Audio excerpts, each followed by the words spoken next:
Assalamualaikum warahmatullahi wabarakatuh. Alhamdulillah,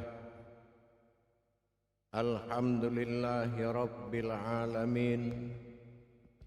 Assalatu wassalamu ala asrafil anbiya'i wal mursalin Sayyidina wa maulana Muhammadin. Ashhadu an la ilaha illallah wa ashhadu anna Muhammadar Rasulullah. Allahumma sholli ala Sayyidina Muhammadun musabbihil wal ikram ya wal jalil wal ikram wa tahirin wal mujahidina amma ba'du ibnullah wa ittaqullah. Bersyukur kita kehadirat Allah dengan mengucapkan alhamdulillahi rabbil alamin atas segala limpahan karunia rahmah dan hidayahnya, serta dengan izinnya juga kita dapat menjalankan amanahnya, beramal beribadah zahir batin dunia dan akhirat. Bersalam kita takkan terlupakan, marilah sama-sama kita sampaikan kepada junjungan kita Nabi Allah Nabiul Akhirul Zaman Rasulullah Muhammad sallallahu alaihi wasallam. Atasnya kalimahnya kita kalamkan bersama-sama dengan membacakan Allahumma sholli ala Sayyidina Muhammad wa ala alihi Sayyidina Muhammad.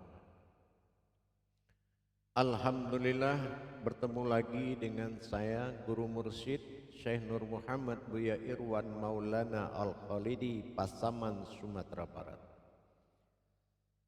Tentunya dalam makom majelis zikir Ma'rifatullah dalam tayangan YouTube Buya Pasaman Timur, dalam naungan Yayasan Islam Hidayatul Mubarakah, berbagi wawasan dan ilmu pengetahuan adalah tujuan awal dengan niat meningkatkan iman dan takwa kita kepada Allah Subhanahu wa Ta'ala, yang insya Allah pada waktu dan kesempatan ini saya akan berbagi ilmu dan wawasan terhadap kerahasiaan dan kunci dalam menjalankan perintah Allah, baik secara syahadah langsung, baik secara sa'adiyah tidak langsung. Alhamdulillah, yang menjadi pokok daripada berbagi ilmu dan wawasan adalah mengetahui tentang sebuah ilmu, nilai ibadah yang tertinggi, baik dilakukan secara syariat, hakikat, tarekat dan ma'rifat, adalah ditentukan oleh ketakwaan. Takwa kepada ilmu, wa taqallah wa ilmukumullah. Ini takwa. Apakah kita sudah paham apa yang dikatakan dengan takwa? Banyak kita dengar dari sisi syariat dianjurkan kepada kita meningkatkan iman dan takwa.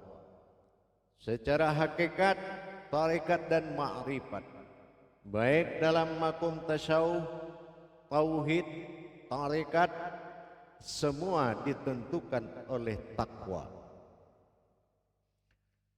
Apa yang dimaksud dengan takwa? Takwa ini adalah seseorang yang telah mengalami masa ilmu kepada Allah. Kalau masa ilmu belum terjadi terhadap sesuatu amaliyah atau dalam makom ibadah, maka belum dikatakan seseorang itu mengalami masa takwa. Kalau masa ilmunya belum terjalin. Maka dikatakan takwa kalau kita lihat dari sisi hijahiyah, takwa ini menandakan kalam to itu mendirikan sebuah ibadah. Qaf menyatakan kesempurnaan, sementara wahau adalah dia. Mendirikan ibadah dengan sempurna kepadanya, ini yang dikatakan takwa.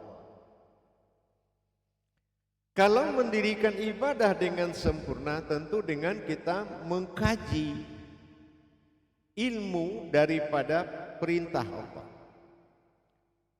Semua perintah Allah wajib dikaji ilmunya untuk mendapatkan ketakwaan yang menjadi renungan hati, yang menjadi renungan pandangan, yang menjadi renungan akal. Semua itu dinamakan takwa. Tapi kalau ibadahnya belum mencapai titik ilmu, maka belum dikatakan seseorang itu bisa bertakwa kepada Allah. Karena takwa adalah suatu ibadah yang sempurna. Menuju kesempurnaan inilah perlu didirikan suatu makom yang bersifat tolabul ilmi atau belajar menuntut ilmu. Kalau kita belajar menuntut ilmu, apa tujuannya? Tujuannya adalah menyempurnakan. Menyempurnakan ibadah tersebut, ilmu yang kita pelajari semungkin sempurna mungkin. Tidak boleh ada cacat sebesar biji zarah pun di dalam menuju ke jalan tauhid kepada Allah. Kita contohkan dalam berzikir. Kesempurnaan berzikir ini paham dengan apa yang dizikirkan dan paham dan mengerti dengan siapa yang berzikir. Apa kodrat zikir? Apakah yang mengingat? Apakah ingatan yang mengingat? Ini kita harus betul-betul menjalani masa sempurna. Ini yang dikatakan takwa. Begitu juga seperti sholat. Kita harus paham kenapa sholat dilakukan dengan melaksanakan takbir, apa dibalik rahasia takbir, sujud, ruku, duduk, semua perbuatan rakaat. Paham akan rukunnya, disempurnakan baik perbuatan amaliyah dan ibadahnya, dan tidak mau ketinggalan terhadap apa yang dikatakan ilmunya. Nah, ini namanya masa sempurna. Itu juga dikatakan takwa. Jadi kalau kita mendapatkan pemahaman terhadap suatu perintah Allah sehingga terjadi kerinduan dan keyakinan kepada perintah tersebut, ini kita sudah namanya menjalani masa takwa. Ketakwaan ini akan sering menjadi pedoman. Makanya golongan-golongan muslim yang sudah mendapatkan ketakwaan tadi, ini dikatakan muslimnya muslim mutakin. Jadi muslim mutakin adalah betul-betul orang yang sudah mendapatkan ketakwaan kepada Allah. Tentunya dengan kita belajar terhadap apa yang diperintahkan kepada kita. Mencintai, memahami, menyenangi, menyukai terhadap apa yang diperintahkan Allah. Tentunya setelah ilmu itu tumbuh. Kalau ilmu sudah tumbuh, berarti datang kerinduan untuk melaksanakan terus menerus. Nah, ini namanya sudah mengalami masa takwa.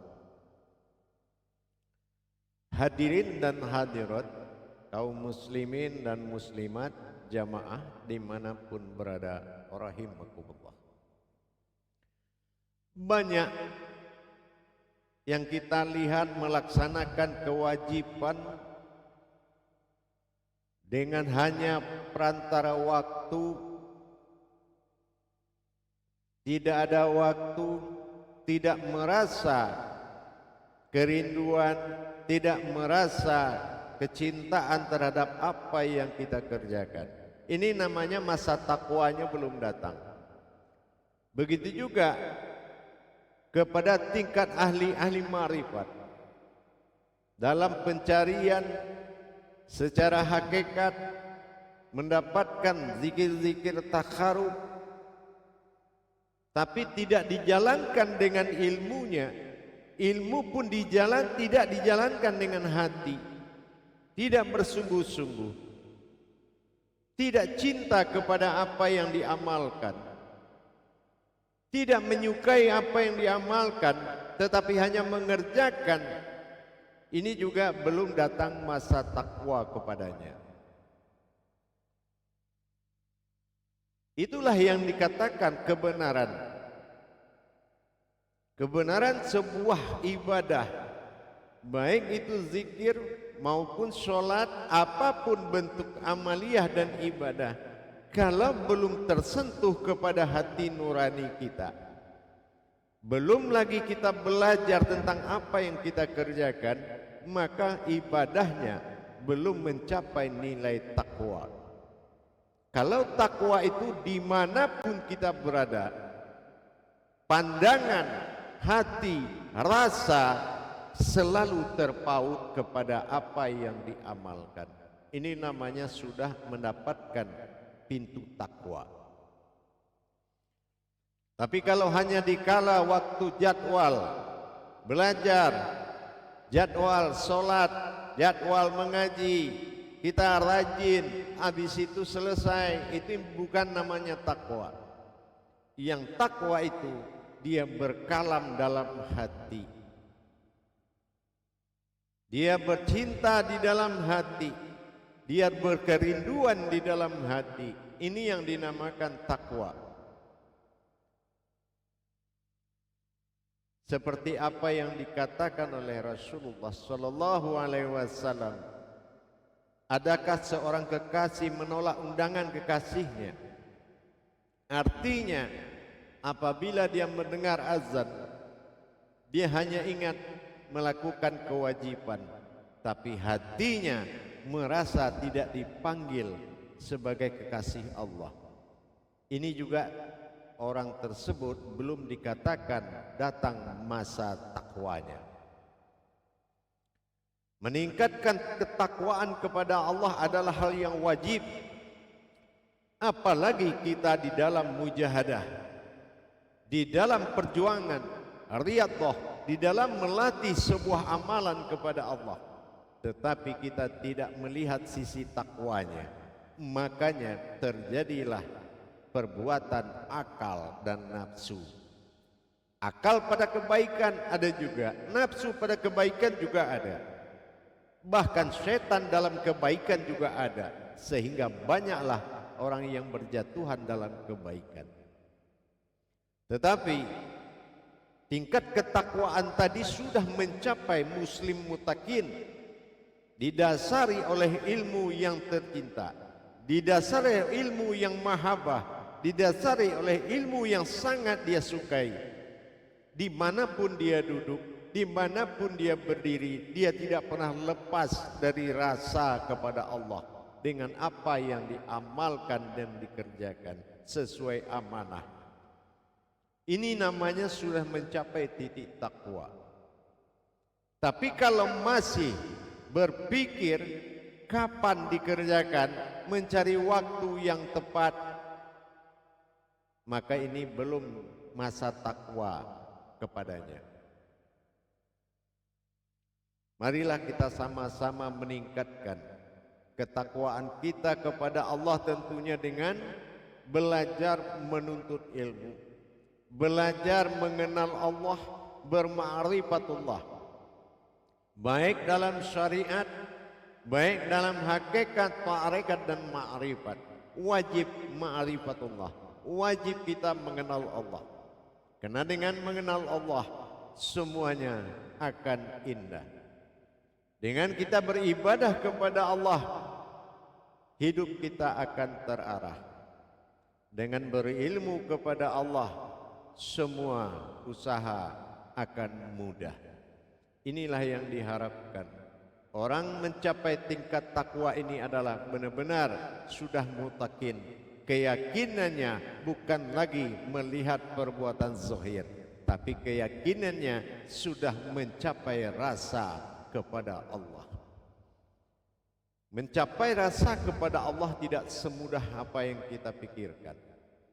Sama dengan menjalin hubungan hati kepada sesama manusia. Kalau dasar dari tidak hati ke hati, maka hubungan baik itu akan putus di tengah jalan.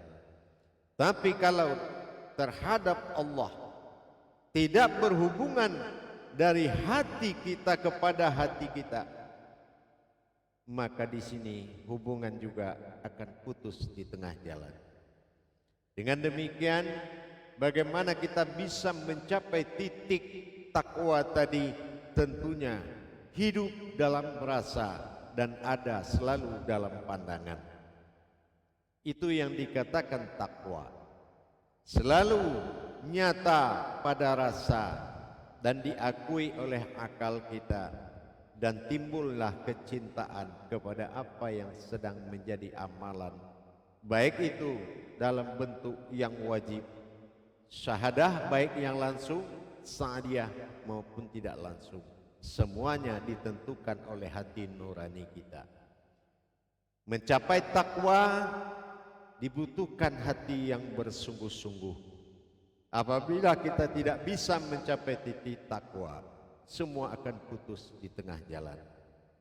Insya Allah, mudah-mudahan kita akan selalu menciptakan rasa, menghidupkan pandangan terhadap hakikat-hakikat ketuhanan, baik secara syariat, hakikat tarekat dan ma'rifat, semuanya ditentukan oleh ketakwaan kita. Insya Allah, mudah-mudahan takwa ini menjadi pegangan utama dimanapun kita berada. Sekali lagi saya sampaikan, takwa adalah suatu ibadah yang sempurna yang dilakukan kepadanya. Insya Allah, sempurnakanlah ibadah kita, perbuatan ibadah kita, baik secara syariat, hakikat dan tarekat dan ma'rifat. Insya Allah kita akan mendapatkan rasa ketakwaan kita, rasa cinta kita kepada Allah, dan itulah yang disebut takwa. Wa taqallahi wa ilmukumullah, bertakwalah engkau kepadaku dengan ilmunya. Maka menuntut ilmu wajib bagi kita selaku umatnya Muhammad sallallahu alaihi wasallam, tidak lain tidak bukan wajib bagi orang yang berpikir. Insya Allah mudah-mudahan bisa bermanfaat. Ingat, ketakwaan adalah pintu dan kunci dari segala tujuan kepada Allah. Barakallahu ya karim, ya rahman, ya rahim. Akhirul kalam, wabillahi taufiq wal hidayah. Wassalamualaikum warahmatullahi wabarakatuh.